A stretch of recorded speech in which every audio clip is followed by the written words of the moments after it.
Could minimum wage be a real world possibility for every single Uber driver, Lyft driver, and rideshare driver in general? Personally, I think yes. Welcome back to Buck Living, a channel all about making money.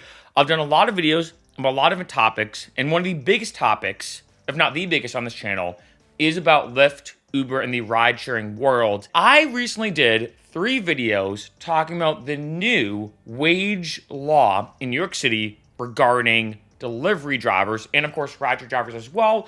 But those videos were about the unique tipping situation regarding delivery drivers. And I gotta be honest, seeing the articles, whether it's about the wage law in New York City, or about what's going on in France, or what's going on in Minnesota, tells me one thing, that the idea of minimum wage existing for every single Uber and Lyft driver, not just one city and one state, but across the country, that could be a real world possibility. Now, I've done a lot of videos about Lyft and Uber, and without this video getting too repetitive, because I know sometimes I do have like some repetitive themes and statements and analogies and whatnot in a bunch of videos, overall, I first started driving in 2015, things were great, and to sum it up, I'm making things the tip of the iceberg, or scraping off the top, and just in the beginning. As things have progressed with Lyft and Uber, things have gotten worse. I've done tons of videos about this. There's a bunch of comments on my channel about this. I'm summing this up in a very, quick couple sentences. And one thing I have noticed, I've seen, is that just things are not getting better with any kind of end in sight. Drivers are making less, and they're continuing to make less. Lyft and Uber's taking out more, and they're continuing to take out more. With inflation, maintenance on your car is getting more expensive and is continuing to get more expensive.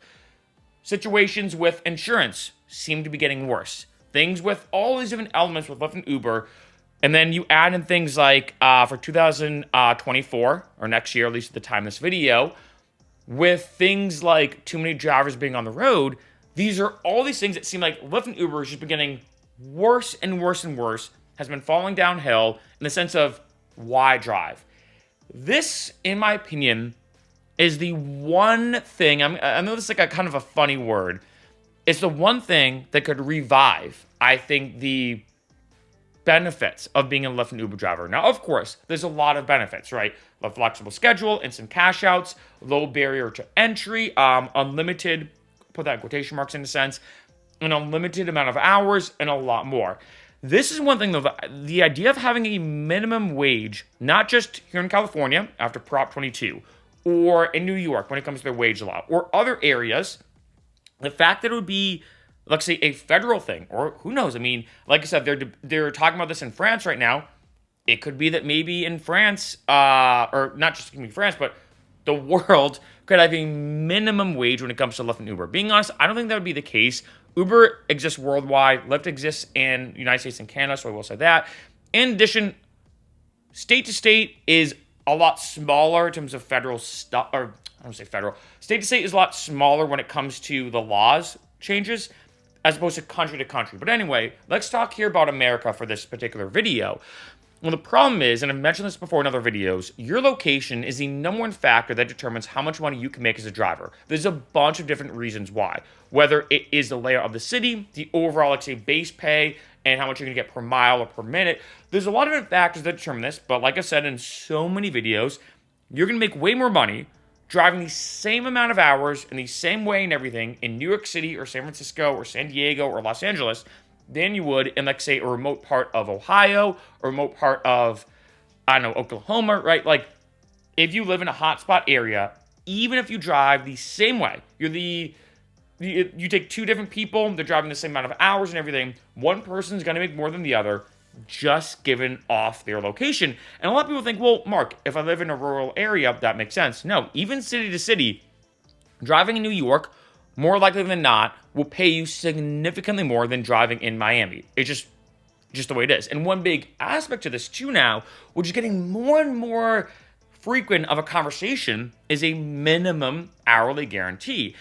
And it is interesting that, and kind of frustrating too, that there's so many differences between one state to another, and even one city to another in the same state, regarding the rules and legislation and the finances when it comes to being a rideshare driver. I don't think I've I mean, there's probably other industries that are like this, being honest, but I can't think of any other industry where even the laws of what your vehicle can be like, the date of your vehicle in terms of how old it is. One state you could drive for Lyft and Uber and have no issue. You move to a different state and they're like, sorry, you can't drive given your age, given your vehicle, given, like, say, the things that you have to get if you don't have certain things. Like Portland, Oregon, I did a video about those requirements. It's a nightmare in terms of what you have to do, right? Like, and I think actually same thing with New York City as well. I think you have to get like a TNC license. I'm not sure exactly, right? But anyway, moving past that, or is it TLC license? I think, I don't know. Anyway, though, moving now to the minimum wage discussion, it is unfortunate that, like, say, if you live in Massachusetts, right, which is where I grew up, and you drive, you could easily drive, like, say, Tuesday at 1 p.m. to 2 p.m. Like, so you get one ride, you get $6, and you're like, great, I just made $6 an hour. That's it. Said and done. Then, like, say you move from Massachusetts to New York, which I will say would be not too bad of a move, but if you're a Red Sox or Yankees fan, it could be tricky. But let's say you move to New York and you drive that same thing. Tuesday at 1 p.m. to 2 p.m., now you're making significantly more money. Hey, even if you don't make $6 an hour, Uber and Lyft have to bump you up and have to give you that minimum wage. Now, I think, of course, this should exist throughout the entire country. Uber and Lyft does not want this, but I think it's absolutely necessary because when it comes to a lot of drivers, sometimes, and I've mentioned this in other videos, is sometimes when it comes to driving, it feels a lot more like sales to me. Like, I go out, and in an odd way, yeah, am I pitching people my price to drive? No. Am I having to go out of my way and cold calling customers to drive? No, or whatever. But it kind of feels like sales in the sense that I could go out some days and make a killing, or the days I don't make as much money. It doesn't feel as static or steady compared to other jobs. You're like, okay, I'm expecting a steady paycheck every 2 weeks. Here's the amount that I'm almost always gonna get, right? When it comes to Lyft and Uber, you don't have that kind of confidence, which is annoying for a lot of drivers, especially those who drive full time. When it comes to this situation, though, with a minimum hourly guarantee being countrywide, being a whole federal law or whatever, which could potentially happen, it seems like it's moving towards that. That would make it so much easier for a lot of drivers to be like, hey, minimum wage, I think in New York City in 2025, I believe, don't quote me, is going to be $20-ish. I'll just say 20 for an even number.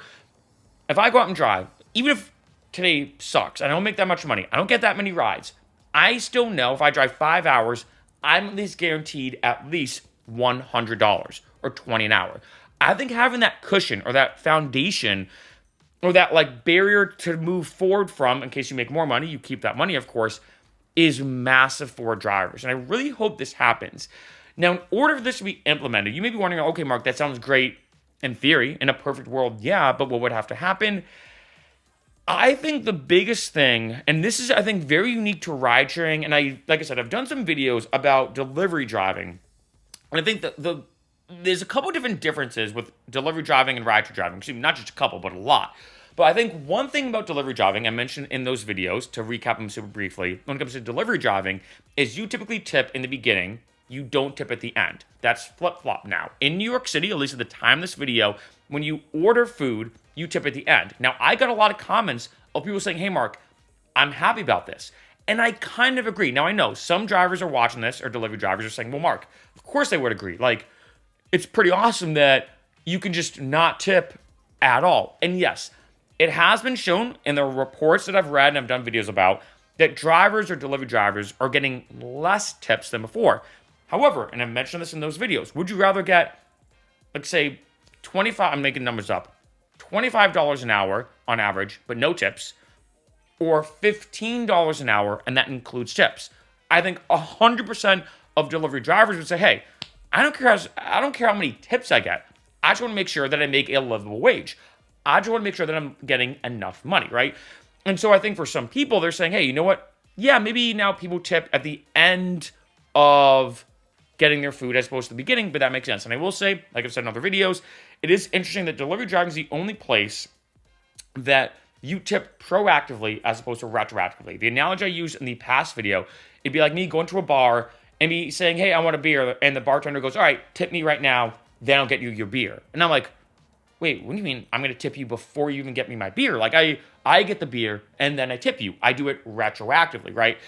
And I think when it comes to delivery driving, that could be a thing. It could be a thing that maybe in the future it flip-flops. And for the first time maybe ever, you now only tip your delivery driver after you get the food, which I will say does make more logical sense than tipping proactively.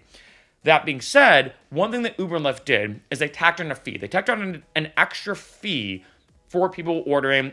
When I saw some metrics, it said it's about $2 for, let's say, a $30 on average order. $2, not too bad.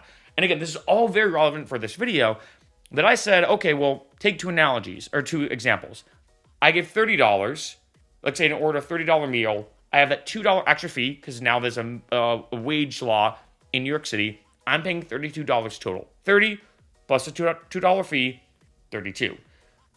Before though, let's say I was going to tip. Let's say I'm not tipping, right? But let's say in this case I am going to tip $30. Let's say back in the day, I give a $6 tip, 20%, 36. So the consumer, if I'm buying Uber Eats or DoorDash or Grubhub or whatever, the consumer is spending more money before, and the delivery driver is getting less money. Now, if the consumer doesn't feel like tipping or they don't want to tip, the consumer's actually spending less money overall, and the delivery driver is getting more money overall. In my opinion, that is a win-win, and maybe even more people might be ordering Uber Eats now in New York City. I don't know. So that's a huge thing that happened. Now, one thing that's very interesting about delivery driving versus rideshare driving now, trying to bring it back to this video, because again, this is all important to mention, is when you order on, and we've probably all seen this, and there's memes about this, there's jokes about this, when you order delivery driving, you always see the breakdown. So let's say I order a $10 burrito. I'll see $10 burrito, then I see the tax, then the New York service fee, the New York City law fee, the service fee, and then let's say I see the new New York City wage law gap or wage law fee. Like I can see the breakdown, and we all know this. A $10 burrito somehow turns into $22 out of nowhere, and you're like, what happened, right? You see the breakdown.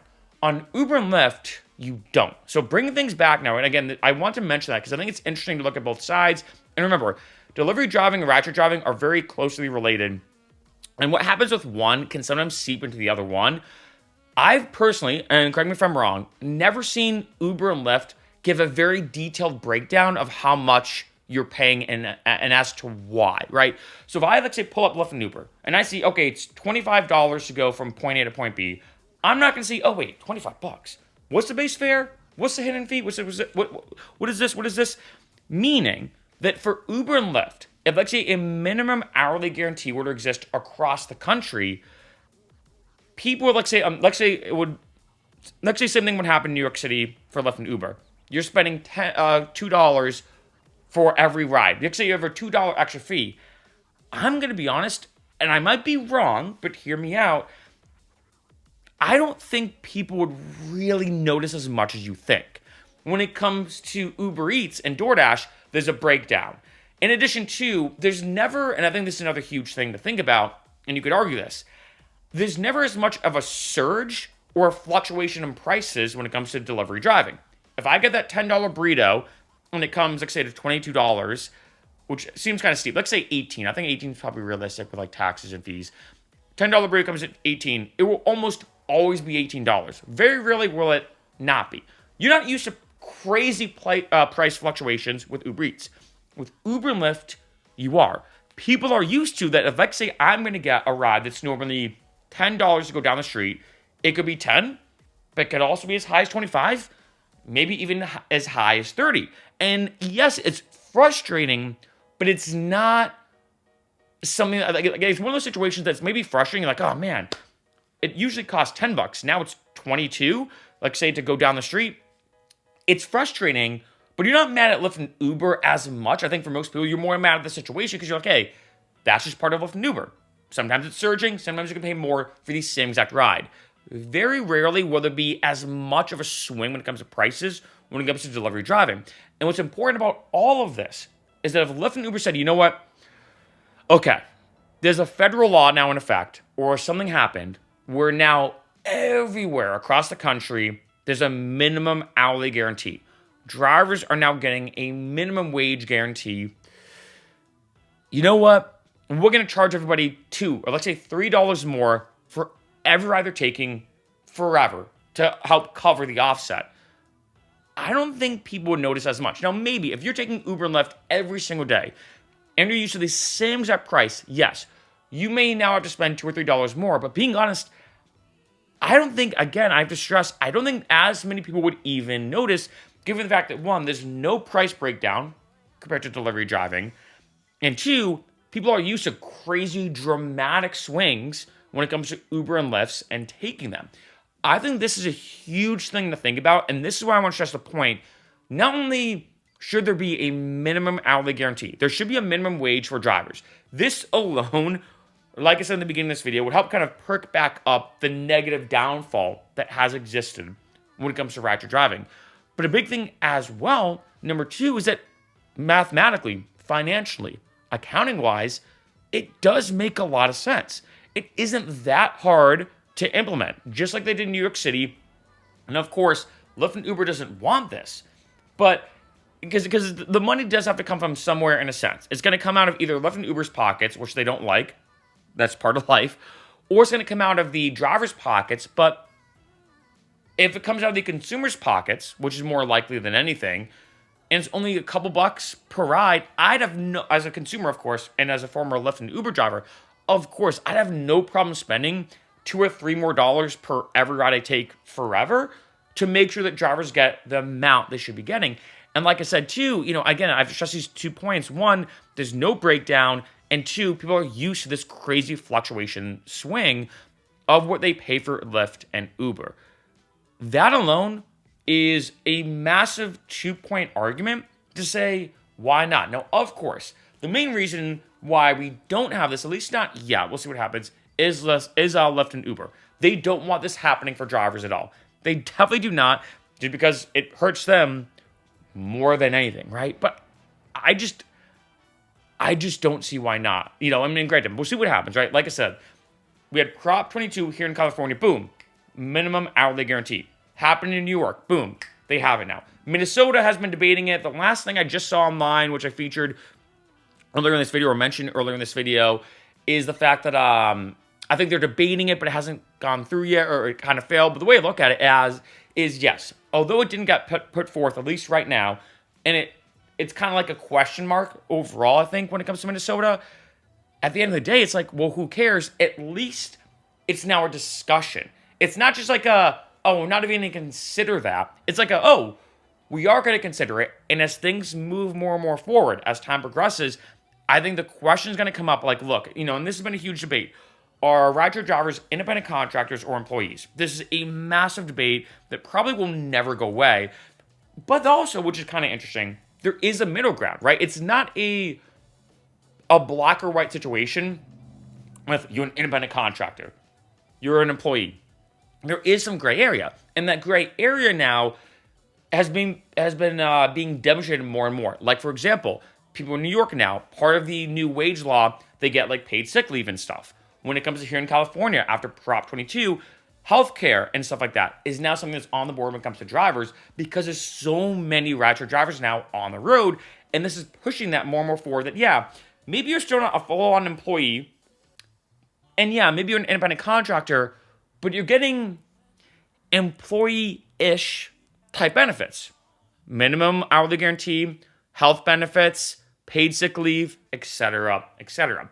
This also, I think, and this is why I'm so for this, this also, I think, would solve the big elephant in the room that I've mentioned, or elephant in the video, that I've mentioned in every video as we approach 2024, and that is too many drivers being on the road. To recap, maybe not a million, maybe like 5 or 10 videos that I've mentioned in this, basically, there's all these analytics to show that in 2024, there's going to be way more drivers on the road than ever before. More and more people are signing up for Lyft and Uber because you're like, hey, with the economy, with everything going on, I need to spend more money for bills, more money for food. Things are more expensive.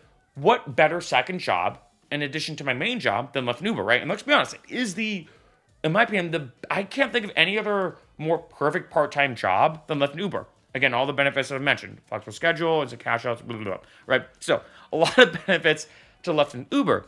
And so a lot of people are signing up. And I've said this before in other videos. That can only equal worse things for drivers, which is true. Only worse things. And on those videos, which is very scary, I get comment after comment of people saying, look, Mark, it's not happening in 2024. It's already happening. Someone commented, I think they lived in Utah. They said they went out for an hour, they got one ride. Another person said, yeah, I was on the road for 2 hours, I got only 2 rides.